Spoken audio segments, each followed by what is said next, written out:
үйде отырып мен көрпеше тігемін, бесік тігемін, жасау, ол бірде болады, бірде болмайды. Күніміз сонымен көп. Мен жалғыз бастымын.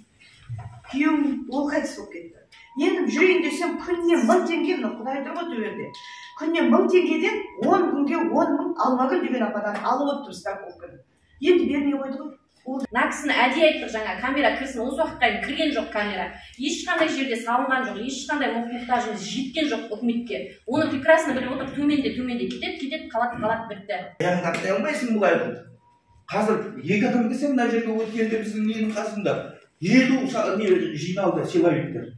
Не үшін?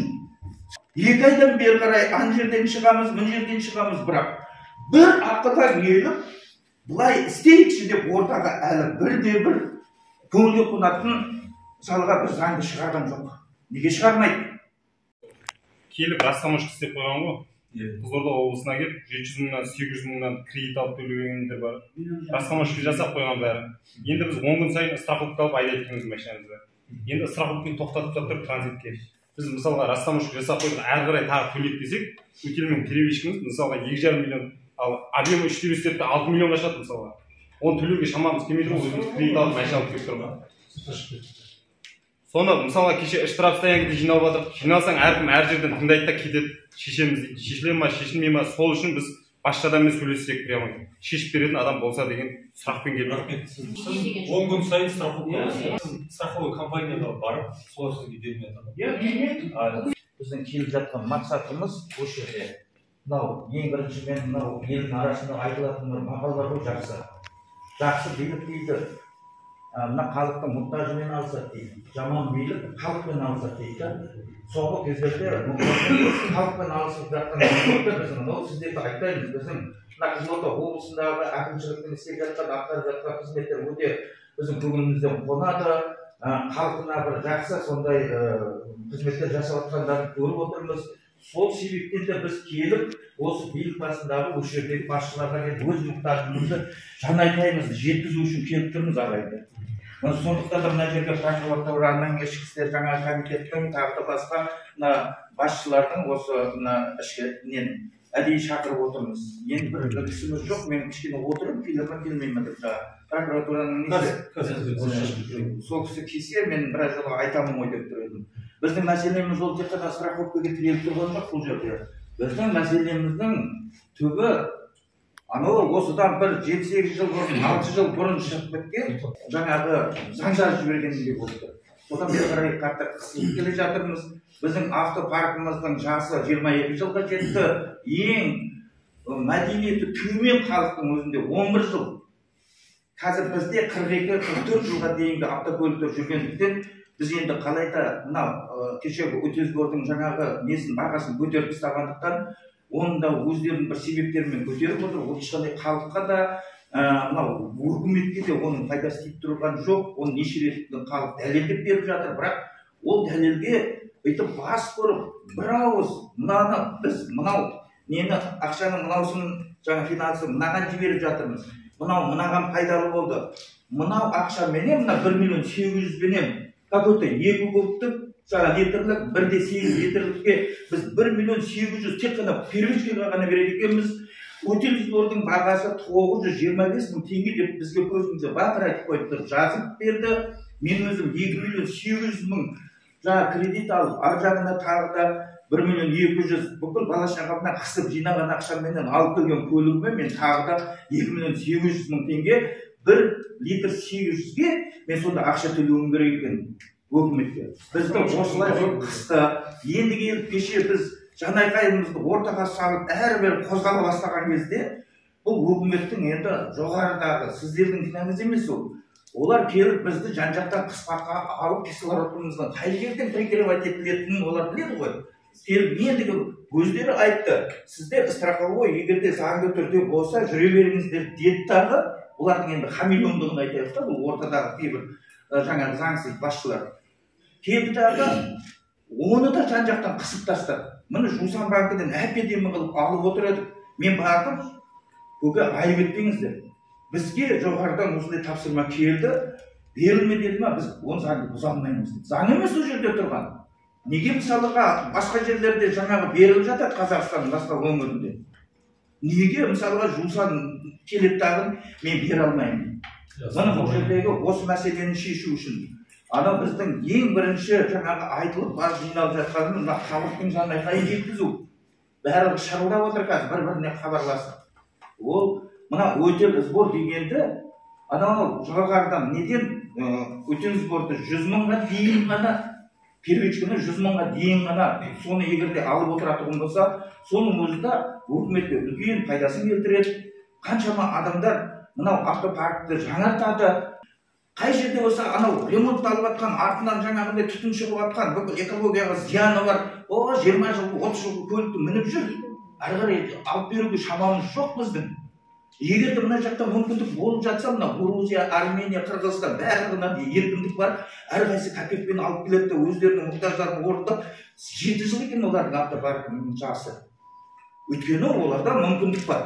Біздің қазақ мемлекетіне сондай бір шектеу қойып, аяғына жаңа шедер салып қойған, аяғыңды аттай алмайсың бұлай болды.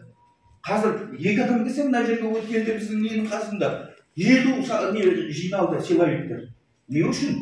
Сіздер олай халықта не оқырғасыздар, қайта сіздерді халықты тыңдасаңыздар, халықты қарау қылып отырып, сіздер анау жоғарыдағыларды қайталап не қылсаңыздар болады ғой шамалы. Айтыңыздар, мына Қызылорда облысындағы халықтар осындай болып жатыр, жағдайы мынандай болып жатыр. Біздің уже сіздерден басқа енді табан тірейтін жеріміз қалған жоқ ағайын. Әрмен қарай табан тірейтін жерді өздеріңіз білесіздер, мына қаңтар болды ғой. Не үшін болды ол нәрсе? Оны мысалы біз ол үшін емес, біз деген өзіміздің бір кішкентай ғана қолдарыңыздан келеді, бүкіл біздің елбасының да қолынан келеді. Осы нәрсеге егерде 100 мыңнан шығарып берсе, оның жаңа билік басында да ол финансқа да ешқандай зияны тимейді. Біздің жанайқайымыз осы өтел сборды 100 мыңнан көтермеу, первичканы 100 мыңнан көтермеу, сосын мына бізге страховой полисті бізге 1 жыл беріп әкеп берді ғой, солай емес па? Біз енді растамашкүнен кейін 1 жыл алдық. Енді оны 10 күнде қысқартып тастады да бізге 10 күннің ішінде 3 миллионға ана кісілердің осы жерге 6 миллиондап 7 миллиондап төлейтіні бар. Оны қайдан тауып береміз біз? Біз сол 1 жылға сеніп әкеп тұрмыз. Сосын да өкімет басшыларының ақылға келеді ғой деп сендік біз. Жоқ, 2 айдан бері қарай ана жерден шығамыз, мына жерден шығамыз, бірақ бір ақылға келіп, бұлай істейікші деп ортаға әлі бірде-бір көңілге қонатын мысалға бір заңды шығарған жоқ. Неге шығармайды? Біздің сіздерден сұрайтынымыз, талабымыз осы нәрсені біздің жанайқайымызды сіздер мына біздің Нұрлыбек мырзамызға жеткізіңіздер. Ол кісінің қолынан көп нәрсе келеді. Ол кісі мына біздің өзіміздің жергілікті мына Сапарбай Мәшбекұлының тәбесін көрген кісі, бұлайша істеп жатқан жаңағы іс-тіршіліктері, амалдары өте керемет. Сондықтан да осы нәрсені бізге шешіледі ғой деп сеніммен келіп тұрмыз. Ажам осыны жеткізіңіздермен бол. Қырғыз учет машинам, соны ауыстырып істеуге менде ақшам болмады. Өзім жұмыссызбын, жалғыз басымын, күйеуім қайтыс болып жатты. Одан неміз ашып, көштік, өйтіп, бүйттік, соны өзім ауырдым. Сондай жағдайлармен мен ақшамды жетпегендіктен неге ауыстыруға 1 декабрьге, 31 декабрьге дейін деген. Оны жасай алмадым, мен қап қойдым да. Өйткені маған айтты, Қырғызстанмен сөйлескен кезде Аю Грант деген бар екен, ол жақта осы автоцондары. Сонымен сөйлескенде машинаны айдап әкеліңіз деп. Мен ол жаққа машинамды айдап апара алмаймын. Ер адам қалайту, Бишкекке мен оны алып бара аламын деді. Сосын айтты, ондай болмаса бізде жігіттер жүр далада деді. Айтуға болмайды шығар, бұл жерде айта берем. Апа, біз 300 мыңға, 150 мыңға сіз нөміріңізді, неңіз шешіп берсеңіз болды, документін істеп беремін деп. Сонда мен машинам нөмірін береді екенмін, машинамның документін береді екенмін. Маған сондай ақшаға істеп әкеп беремін деп, мен оны машинаға шығар деп қорықтым да, оған істемей беретін ақшам да жоқ оған. Сосын келгеннен кейін 230 мың тағы төлейсің. Сонда мен 500-600 мыңға кетейін деп тұр. Ондай ақшам жоқ. Жұмыссызбын, любой жерден тексере беріңіз. Үйде отырып мен көрпеше тігемін. Бесік тігемін, жасау. Ол бірде болады, бірде болмайды. Күнімді сонымен көрдім. Мен жалғыз бастым. Күйеуім ол қайтыс болып кетті. Енді жүрейін десем, күніне 1000 теңге, Құдай тұр ғой төберде.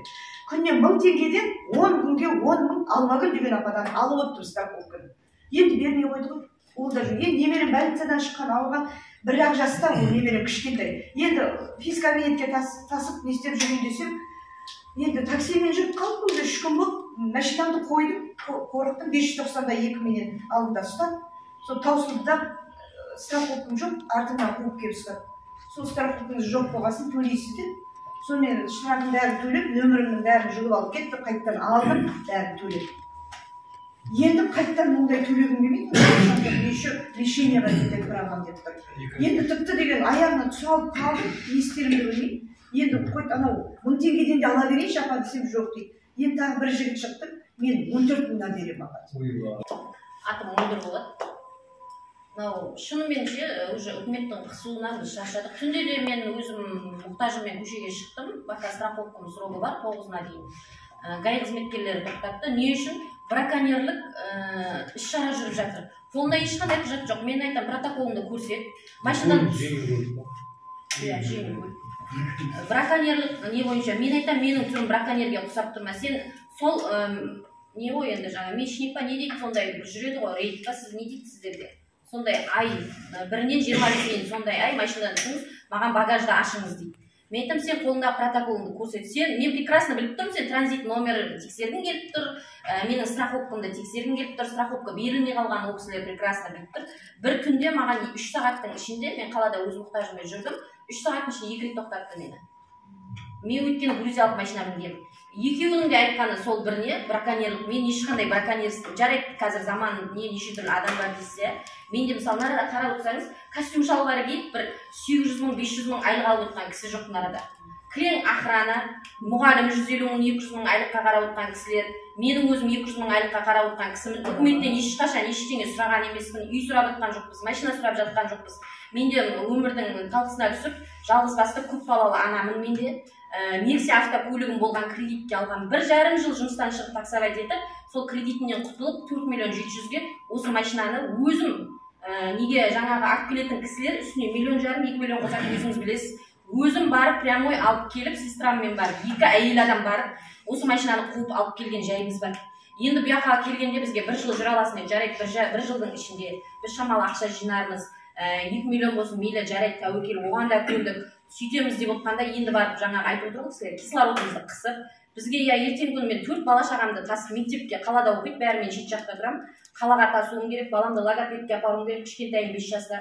Ешқайда шыға алмайын деп отырды. Енді біз мысалы мен 9-на страховкам бітеді, ешқайда шыға алмайық деп отырды. Біз осы уақытқа дейін мысалы бір әйел кісі жиналған жоқпыз, прекрасно біліп отырсыздар, бізде группа бар, біз бәрі қанша адам бар ішінде бәрін біліп отырсыздар, сіздердің қызметкерлеріңіз де ол группаның ішінде бар, әңгіме сөздің бәрін біліп отыр, көріп отыр. Бірақ біз осы уақыттан әйел адамдар шыққан жоқпыз, біз уже басқа баратын жеріміз жоқ. Осы әңгіме тағы да белгілі осы жерде қалады. Бұл жоғарғы жаққа жетпейді, өйткені мына кісілердің бәрі уже 4 рет, 5 рет болды осындай жиналыс ұйымдастырып жатқанына. Бәрін біліп көріп отырсыздар. Халықты ақымақ қыласыздар, халықтан қорқасыздар. Не үшін халықтан қорқасыздар, түсінбеймін мен сіздерді. Бұл қарапайым халық. Burada тағы да айтамын, burada 400 мың айлық алатын кісі бар ма? Сұраңызшы сіз. Бір адам жоқ. Мен мысалы үшін 500 мың айлық алсам, мен салоннан барып новый машина мінер. Мен 200 мың айлық аламын, сол үшін мен барып біреудің тастаған машинасын алдым шынына керек. Өйткені менің бала шағам кітте машинаға сыймады. Менің ата-әжем ауылда тұрады. Мен апта сайын баруым керек, келуім керек. Мен бір күнде табам болғанымен күйеуіме сеніп, күйеуім қайтқаннан кейін бір күнде рөлге отырып кеткен адаммен оқып алғанмен күйеуіме сеніп, правам жатты сандықтың төбесінде. Оның бәріңіздің де әйеліңіз бар, біліп отырсыздар ғой, кісілердің бәрі. Бір күнде еркек болған адамбыз бізде. Сол үшін бізді жоғары жаққа жеткізіңіздер. Мына кісіні әдейі айттық жаңа, камера кірсін, осы уақытқа дейін кірген жоқ камера. Ешқандай жерде салынған жоқ, ешқандай мұқтажымыз жеткен жоқ үкіметке. Оны прекрасно біліп отырып, төменде кетеді, қалады бітті. Сосын бізді қысуды қойсын, страховкамызды ашсын, хотя бы утилизбор мәселесі шешіліп бергенше, біз бала шағамыздың аузының нанынан жібермасын. Осы арада сол машинамен таксовать етіп отырған кісілер бар. Сонда кісі айтып отыр, мысалы, 2,5 миллион кредит алдым деп. Ол кісі де мысалы таксимен тауып отырған күн көрісі. Иә, тағы да айтам, мен 500 мың айлық алсам, мен салоннан барып новый машина мінер едім. Қазақ учетпен. Қорқып, түшіп, бүйтіп жүруден қуыс-қуыстан Гаи көрсек кәдімгідей аяқ қолымыз дірілдейтін болды. Шынына келіп, кеше деген Гаи тоқтатып еді, мысалы, бір емес 2 рет. Ұят қой, мысалы, әйел кісі, еркек болсын, мейлі, әйел болсын, қазір құқығы тең болды ғой. Соны мазақ қылып, мені деген бір емес 2 рет тоқтатып, браконьерство деген енді ұят мәселе енді.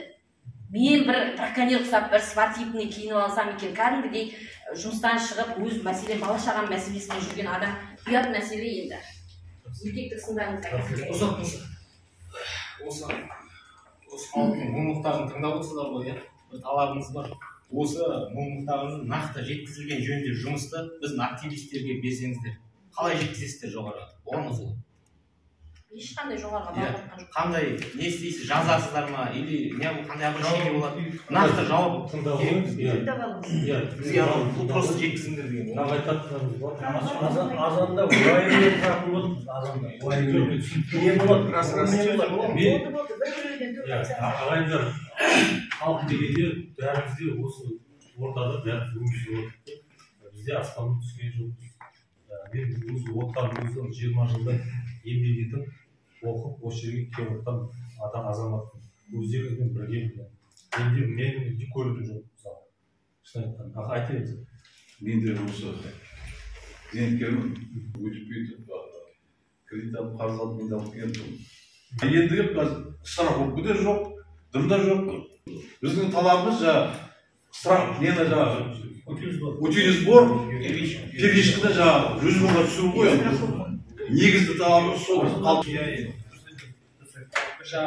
Мәселе жүріп трасқа шығасың, артынан газ жүріп отырады, кішкентай проблема бұзсаң, уже барып штраф қалмайды. Бұл бір. Екіншіден уже тағы екінші марта аңдыған біз екінші марта тағы ұсталсаң, бір жылға миллионға жібереді дейді. Мысалы, басқа жақтарда ондай ешқандай жоқ, мысалы. Білмеймін, осы Қызылордаға келіп қараған кезде бәрі заң, бәрі осы жаққа келіп бірінші. Қазақстандан басқа облыстар басқа рұқсат алып жүрді, страховканың бәрін істеп жатыр. 40 жыл машина айдағанның өзі бар ғой, бұл жерден уже не жібереді, нарушение жібереді ол. Біз адам өлтірген жоқпыз ол жерде мысалы. Осы бойынша кеше Грузияға барып келдім, милиция барып келдім. Сонда көріп сұрадық қой, сіздерде қандай? Олар $1000 бітіреді. Америкадан әкелген машина $1000 бітіреді. Россияның перевозчиктері 20 мыңға біздің сондай ақшамен бітеді. Перевозчиктер утилі да бізден қымбат емес. Неге именно біз Қазақстанда қымбат? Түсінбеймін соған. Қанша халықтың мұқтажы, басқа елдермен салыстырсаң, бәрінде арзанда именно Қазақстан. Ол еще қайқа кетіп жатқанын да білмейді. Жоқ, қайқа кетіп, былай тұрсын, бірақ фантастика ғой. Өздеріңіз біліп тұрсыздар ғой. Қырғызстан, Грузияда қазақтар бірінші Қырғызстанға келіп жатыр. Растамушы Қырғызстан дейді. Сөйтсе Қырғызстанда арзан. Қазақстанға кетіп тұрсын, Қазақстанға келіп жатыр. Амал жоқ істеп отыр бәрі. Ал біздің Қазақстан фантастика тағы. Растамушыны қосқанда 4 миллионға шығып кетеді шынымен. 700 мыңнан бітеді перевозчиктің бәрі ішінде. 790 мың. Қазақстан алып Он бірдеңелер Қырғызстанның азаматы машинасы соған тіркейміз да, сосын өзіміз страховка дайверіз есебінде айдап жүре береміз қалада. Кезінде де негізі иностранный номермен Қазақстанда біраз машина жиналды ғой. Сол кезде де осылайынан жиналып, қауым болып жиналып, мына кісілердің бәрі сол кезде қорып алмаған кісілер ғой, былайша келгенде. Машина ше, орыстан ойбай қазаққа өтпейді, шығарып тастайды деп, неше түрлі қауым әңгімелер болды. Не болды? Үкімет рұқсат берді, 200 мыңнан қойды, 1 жылға рұқсат берді, біраз адам қойып алып, рахатын көріп мініп жүрсе. Сол сияқты енді бізде мысалы сондай тәуекелшілдікпен, мен мысалға үйімде 8,5 миллион кредит тұр, соған қарамастан әкеп алайыншы, әйтеуір мүмкіндік болатса жібермін, жаспын ғой деген оймен алып келдім да мен. Мысалға 3,5 миллионға Елантра алып келдім. Елантраның үстіне төлейтінім 3 миллион теңге, 2 миллион 900 мың теңге ақша болды. Мысалы сатып алып келіп тұрған құнымен почти пара бар да мен әкеліп тұрған машинаның құны. Сатып алып келген суммамен төлейтін нәрсем сонымен пара. Мысалы басқа мемлекеттерден де қазір елдің көзі ашық болды. Телефоннан қарайсың, басқа жерден қарайсың, Google-ден іздесең бүкіл сайт тұр. Қарасаңыз, біздің мемлекет сияқты ондай жоқ ешқандай жерде. Енді соған дейін 200 мың сияқты сондай рұқсат беру, соны ғой талап етіп жатқаны. Мына кісілердің бәрі мысалға бәрі түгел растамашка істеп қойған түгел. Келеді 800 мың теңге, Қазақстанға төленген ақшасы бізге тек утилмен перевозчикін алып тастаса, сосын соған дейін жалпы қызметкерлер Қызылорда облысының имені мен осы январь айында Батыс, Новасы, Алматы, екі ортада біраз тірліктермен жүрдім да. Именно Қызылорда біздің кәдімгі артыңнан іздеп жүріп, транзит қуып жүріп. Менде дәлел керек десеңіздер, сол күнде дәлелге дейін бар. Осы артынан іздеп жүріп, қызметкерлердің артына түсіп, дәлел жинаған мен Қызылорда облысынан. Бірақ біреуге жеткізейін десең, жаңағыдай да тоқтатады, біреуді шыңғыртып жатады, барсаң жаңағыдай страховкаң жоқ дейді, бірдеңе жоқ дейді, қарапайым халық қой олар да. Өмір сүріп жатқан бәріміз бір адамбыз, сіз де жаңа айтып жатсыз ғой, мен де қарапайым халықтан шыққанмын, осы 20 жыл еңбегіммен келіп жатырмын деп. Бүкіл адам, мен де мысалға сіздің орныңызға келмейтініміз келетін шығармыз, Құдай беріп деймін да. Бәріміз де оқып жатырмық, еңбек етіп жатырмық. Сол еңбекті бағалап, шамалы қысымды азайтса екен деймін Қызылорда облысында. Именно Қызылорда облысы. Мен мысалы машинамды айдауға қойып қойдым, қазір әкеліп қойған машинам үйде тұр, мен жаяу таксимен жүрмін қазір. Қарап отырсаңыз. Өткен 156 мың теңге штраф болып кетті менде. Біздің қызмет. Ал соны көріп тұрып үстін толтыра береді, табанға алады да лишай кетіп жүреді, болды. Жанашырлық деген кетіп қалған біздің именно Қызылорда облысында. Жанашырлық кетіп қалған. Тек біздің емес, бүкіл проезжий өтіп бара машиналар бар ғой Қызылорданың үстінде. Бүкіл водительдеріне айтады сол. Иә, біздің есіміміз әрқашан ашық. Мен шығып отырмын, сіздер тыңдап отырмын. Сіздер бағана келеді деп біз естідік. Біз құзырлы органдар өкілдерін шақырдық. Сонымен ашық біз пікір талас, сен пікірлерді тыңдап жатырмыз. Қазір бар ма? Мына кісіні күтіп отырмыз. Мен кішкене қысқартып қана мына кісіден сұрап жіберейінші мен. Мысалы сізге сұрақ қойғым келсіз, ешқандай көрсету болмай тұрсыз. Сіз күтіп отырмыз, әрі сұрағымыз. Мен мынау Қызылорданың жергілікті тұрғынымын. Өзім бірінші топтағы мүгедек лидерамын. Сосын мынау халықтың жаңағы осындай жиналып жанайқай біз соны жеткізу үшін келдік. Біз бағанадан бері сізге айтып естуіміз керек, тыңдауымыз керек. Мына жерде он шақты кісілер айтты.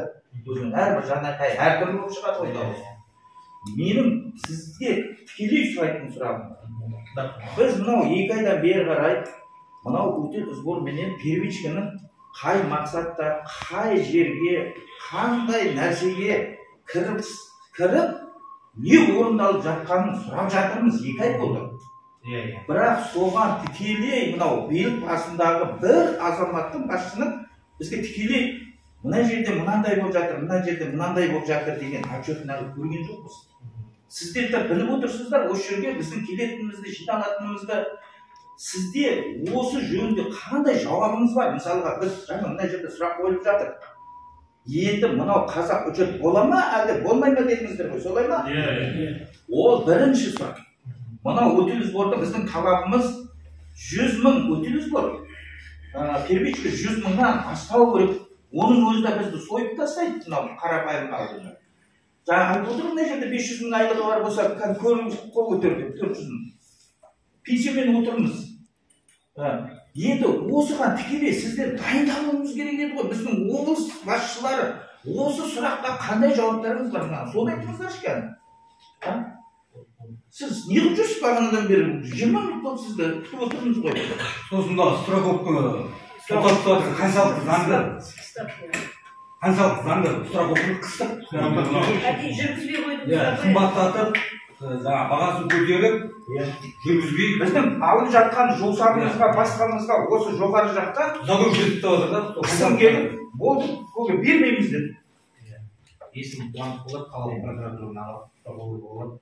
Яғни біз прокуратура органда қоғамдық саяси ахуалды тұрақтылығын сақтау мақсатында, яғни біз қоғамдық саяси ахуалды айқай шу, наразылық орын алмау үшін біз жауап береміз. Осы ғимаратқа осы прокуратура органына қазіргі таңда облыс әкімдігіне келіп, қоғамдық саяси ахуалдың тұрақтылығына жауап береміз. Ары қарай сіздің айтып отырған мәселелеріңізге қатысты уәкілетті органдар тиісті жеткіземіз мәселелеріңізді. Оған прокуратура органдары араласпайды, себебі өзі құзырлы органдар бар осы мәселемен айналысады.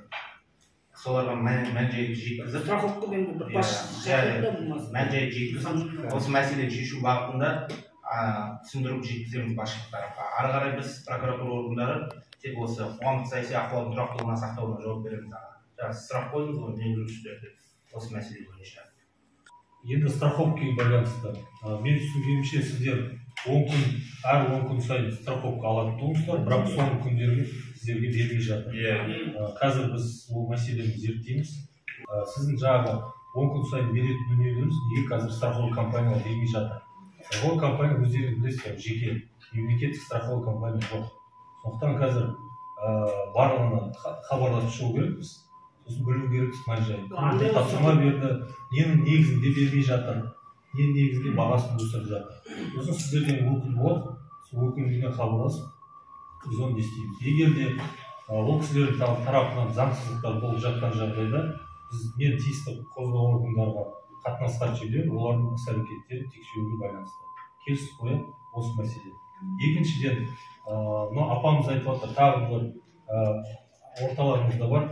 Егер де жеке мәселелеріңіз болса, жалпы емес, жеке бір қиындықтар, бір тіркеуге байланысты тағы басқа дүниелер болса, сіздер бізде қызметкерлер бар, жеке хабарласыңыздар, қазір ішке хабарласып, мән-жайында айтыңыздар. Болмаса өтініштерін беріңіздер. Әрбір жеке факт бойынша, жалпы емес барлығына қатысты. Жеке бір тіркелмей жатыр, бір заңсыздық болып жатыр, тағы басқа. Сіз бөлек қазір өтініш беріңіздер, әр өтініш бойынша біз тексереміз. Жарай ма? Бұл екі. Үшіншіден, сыбайлас жемқорлық деректеріне байланысты. Бір мәселені келісіп алайық. Сыбайлас жемқорлыққа жол жоқ. Бізде нөл төзімділік деген бар. Қаражат сұрап жатыр ма, полиция қызметкері болсын, кім болсын, оны білесіздер, ол заңсыз. Егер де сіздер пара берсеңіздер, сізде заң бұзасыздар. Әр полицияның патрульдік машинаның терезесінде жаңағы телефондар бар, сенім телефоны. Өзінің қауіпсіз қызметін дереу хабарласыңыздар. Егер сізді түнде ретсіз, сіз ойласаңыз, ретсіз тоқтат деп хабарласыңыздар. Прям патрульный полицияның несінде терезесіне жазып тұр. Хабарласыңыздар, айтыңыздар, мені мына жерде ұстап тұр. Сіздің ойынша сізді заң ұстап тұр ма, сіз айтыңыз.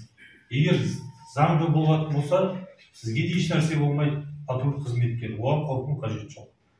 Егер де оған бетер болса, бізде құзыр орындар бар, прокуратура бар, сыбайлас жемқорлыққа қарсы қызмет бар, білесіздер, мынау ненің бойында отырады, желтоқсан көшесі. Болмаса қорғанды әкімдікке келіп жазыңыздар, біз оларды құзыр орнына жібереміз, болмаса өзіміз бақылауға аламыз. Жарайды ма? Ондай әңгіме жалпы болмау керек, болашақта да болмау керек. Біз оған өзіміз тосқауыл қоюымыз керек. Біреу сұрады екен ақша деп, оған алданып қалмаңыздар. Ол тағы екі есе проблемаға болашақта сіздер душар боласыздар. Сондықтан заң жолымен жүру керек. Егер де түсіністікпеушілік болса, бір мән-жайлар түсінбей қалсаңыздар, полиция органдары бар, дұрыс түсіндірмесе, олардың жоғары тұрған органдары бар, сенім телефоны бар. Сенім телефонын хабарлассаңыздар, айтады. Тағы да айтамын. Тағы сұрақтарыңыз болса, болмаса әкімдікке келіңіздер, бізде нақты өтініш азаматтармен жұмысшылар бөлімі бар. Керек адамды шақырамыз осы жерден түсініктемесін береді. Егер сіздер аяқта түсіндірмей жатса. Енді қазір бір минут. Енді рейдтік шараларға байланысты. Біз қазір полиция органдарының басшылығымен қазір біз сөйлесеміз, біз нақтылаймыз, не рейдтік шаралар болып жатқанын. Енді жалпы әр рейдтік шара өзінің бағыты болады. Бәлкім бізде браконьерлер қазір көбейіп кеткен шығар. Қазір бір өзінің периоды бар шығар. Біз қазір басшылармен хабарласамыз, рейдсіз тоқтату деген негізі полиция органдарында жоқ, ол болмау керек.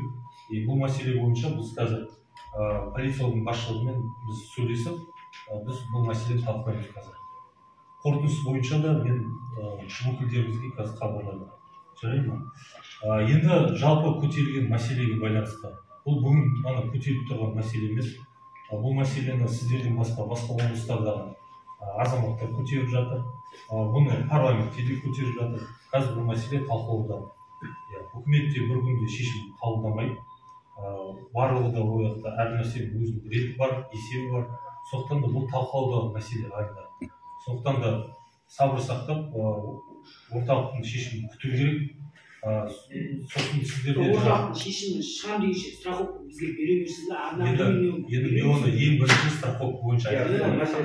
Сіз мәселені көтердіңіз. Мен страховой компанияны айттым, бұл жеке компаниялар. Олар неге бермейді, біз қазір зерттейміз. Сосын мен сіздердің өкілдеріңізге айтамын.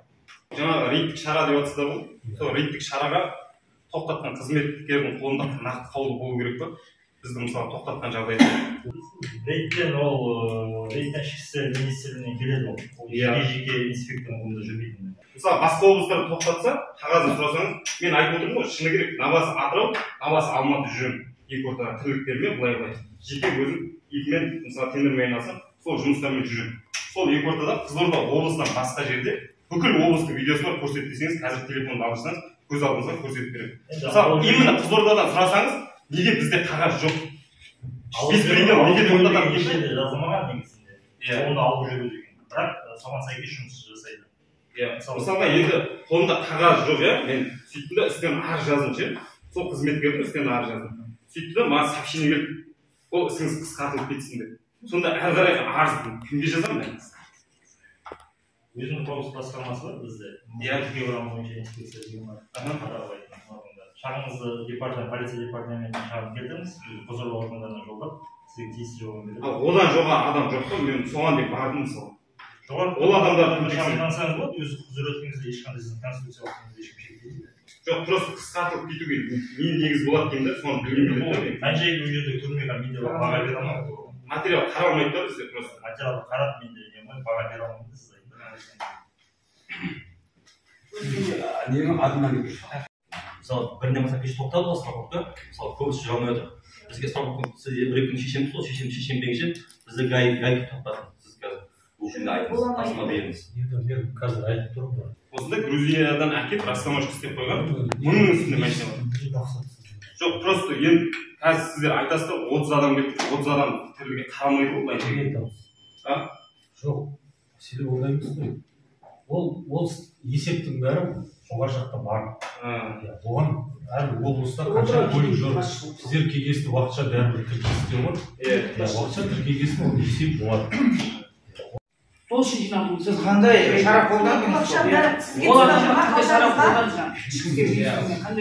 Халық полиция басқармасының бірінші орынбасары Жөткеев Ердәулет болды өзіңіз. Сол жеке құрамға тапсырды. Мән-жайды анықтап, жаңа айыппұл салғандарға қандай да бір ешқандай жеңілдік болған жоқ. Барды да жоқ, қандай да бір штраф төлеп алып шыққан. әкімшілік бұзушылық орын алған жағдайды зерделеп тапсырды. Сол жерде бір автокөлік кәмелетке толмаған айдаған анықталды. Ол біреуі сақтандыру полисіне қатысты